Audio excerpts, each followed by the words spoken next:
Имате 3 акцента в програмата си. Първи акцент – пенсиите. Как предлагате да бъдат увеличени пенсиите на възрастните хора? Предлагаме да бъдат увеличени минималната пенсия да бъде 300 лева, да се направи 300 лева и оттам процентно да се увеличат всички останали пенсии според трудовия и осигурителен стаж. Защото едни хора са се осигурявали върху по-ниски заплати, други върху по-високи заплати. Но основата, минималната пенсия да бъде 300 лева. Защо 300 лева? Много често го обяснявам и продължават да ме питат.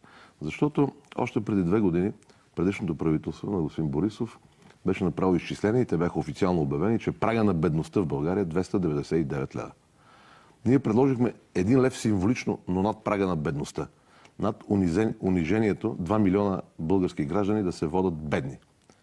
Това е причината, идеята за пенсията да бъде не 350 или 302 лева, точно 300 лева. Това е нашата идея.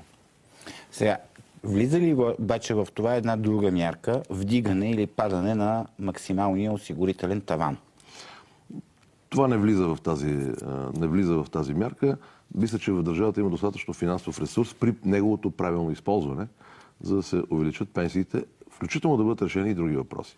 Говоря към момента финансов ресурс.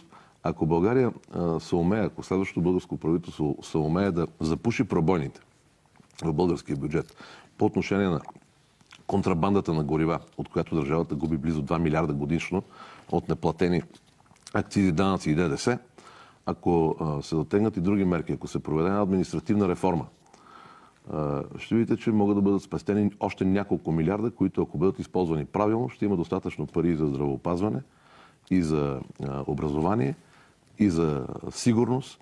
Въпросът е как се използват ресурсите. От тук нататък